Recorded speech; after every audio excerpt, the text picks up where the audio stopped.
কলকাতায় আরজিকর মেডিকেল নির্যাতিতা বোন স্বর্গীয় অভয়ার আজ 32তম জন্মদিন। আজ বোন অভয়ার পরিবারের সাথে অভয়ার প্রতি শ্রদ্ধাঞ্জলি অর্পণ করে এবং তার মা বাবার পাশে থাকার বার্তা দিলেন শুভেন্দু অধিকারী। বিচার হয়নি, যারাই এই বিষয়ে তদন্তের সঙ্গে যুক্ত তারা এখনো পর্যন্ত বিচার দিতে পারেননি। আমরা আশাবাদী এবং আমরা সবকিছুর ঊর্ধ্বে পরিবারের সঙ্গে আছি।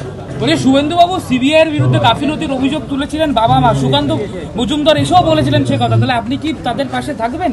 এবং যে কথা আপনি শুধু সিবিআইয়ের কথা বলছেন কেন? প্রথম 5 দিন তো রাজ্য পুলিশ হাতে ছিল, কলকাতা পুলিশের হাতে ছিল, তারা তো প্রমাণ লোপাট করেছে।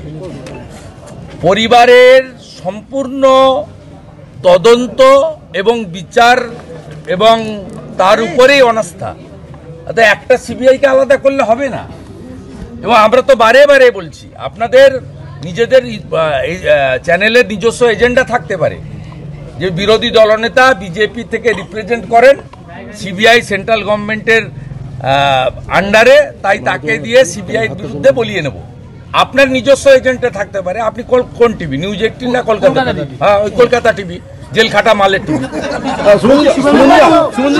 আপনি বলছিলেন তথ্য প্রমাণ লোপাটে আরো বড় বড় নাম সামনে আসবে, এদের সব করলে বলে দেবো, আবার ঢুকবে, আমি বলে রাখলাম। গতকাল মমতা বাঁচাতে পারবে না ওকে, আমি বলে দিলাম, বলে দিবেন কি? আপনি বলছিলেন তথ্য প্রমাণ লোপাটে আরো বড় বড় নাম সামনে আসতে পারে। পরিবার তারাও বলছেন অনেকে এখনো গ্রেফতার হননি। বড় নাম কারা? বড় নাম কারা? বিনীত গোয়েল আর মমতা ব্যানার্জি। বিনীত গোয়েল আর মমতা ব্যানার্জি, দুজনের জেল চাই। দাদা আরজিকরে আজকেও তো ঢুকতে দেওয়া হলো না, দেখা গেল আরজিকরের মিছিল নিয়ে যাওয়া হয়েছিল, ওখানে আটকানো হয়েছে। এভাবে আটকাতে পারবে না। আপনাকে বলে রাখি, এই অভয়া ইস্যুতে চিত্তরঞ্জন পার্কে আমি বক্তৃতা করতে গেছিলাম। সব বাঙালিরা একজোট হয়ে তৃণমূল যেহেতু আম আদমি পার্টিকে সমর্থন করেছে, সৌরভ বরদ্দাজকে হারিয়ে দিয়েছে, মমতাকেও হারাবেল। শিক্ষিত লোকজন, বিশেষ করে বাঙালি মধ্যবিত্ত পড়াশোনা যাদের আছে, তারা সহজে প্রকাশ করে না, তারা ঠিক সময়ে প্রকাশ করে। অপেক্ষা করে থাকুন। মানুষ তো মারপিট করতে পারবে না, ভাঙচুর করতে পারবে না ওই জিহাদিদের মতো। মানুষ তার সময় সুযোগের অপেক্ষায় আছে। এর বিচার যদি সঠিক না হয়, মানুষ কি করে এই সরকারকে বিসর্জন দিতে হয় মানুষ সেটা জানে, মানুষের উপরে ছেড়ে দিন। আমি রাজনীতির কথা বলবো না, মানুষই করবে, মানুষ ঠিক সঠিক বিচার করে দেবে। সব লোক ওয়েট অ্যান্ড সি, মানুষ সব দেখছে। আর পরিবার সামগ্রিক তদন্ত এবং বিচারের উপরে খুশি নয়, আমরা পরিবারের সঙ্গে আছি। কোনো রাজনৈতিক কেউ বাধ্যবাধকতা নেই আমাদেরকে, আমার পার্টি বলেনি যে তুমি পরিবারের পক্ষে বিপক্ষে থাকো, তুমি নিজস্ব মত দিতে পারবে না। ওগুলো ওদের হয়, মমতা ব্যানার্জির পার্টির হয়।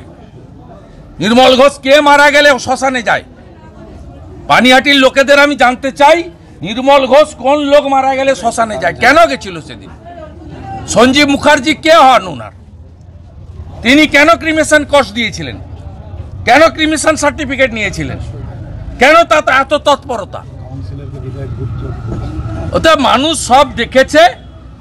মানুষের মেমোরি ওটা শর্ট নয়। আমি শুধু ওর বাবা মাকে হ্যাটসঅপ দিই, মেরুদণ্ডটা সোজা রেখেছেন এবং যেখানে পতাকা ছাড় থাকবে না উনি ঘোষণা করেছেন সবাই ডাকলে যাব। গতকাল তিনি সরসংঘ চালকের সঙ্গে মিট করেছেন, একজন রাষ্ট্রবাদী পুরুষ, যা বলার বলেছেন। এর আগে আমি জাজমেন্টের পরের দিন এসেছি, আমাকে উনি কিছু নোট বানিয়ে দিয়েছিলেন, আমি দিল্লিতে যথাস্থানে পৌঁছে দিয়েছি। গতকাল সন্ধ্যাবেলাও আমার সঙ্গে উনার লিগ্যাল ব্যাটেল নিয়ে দীর্ঘ ডিসকাশন হয়েছে কলকাতাতে। গতকাল তিনি সরসংঘ চালকের সঙ্গে মিট করেছেন, একজন রাষ্ট্রবাদী পুরুষ, যা বলার বলেছেন। এর আগে আমি জাজমেন্টের পরের দিন এসেছি, আমাকে উনি কিছু নোট বানিয়ে দিয়েছিলেন, আমি দিল্লিতে যথাস্থানে পৌঁছে দিয়েছি। গতকাল সন্ধ্যাবেলাও আমার সঙ্গে উনার লিগ্যাল ব্যাটেল নিয়ে দীর্ঘ ডিসকাশন হয়েছে কলকাতাতে। এবং আজকে পরিবারকে সাথে নিয়ে উনার আমাদের বোনের 32তম জন্মদিনে প্রদীপ প্রজ্বলন করে তাকে স্মরণ করলাম, শ্রদ্ধা জানালাম।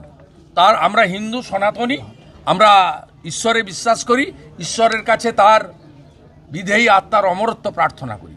এই রকম অমূল্য সম্পদ, জাতীয় সম্পদ, যেন ঘরে ঘরে এই ধরনের বোন জন্মগ্রহণ করে।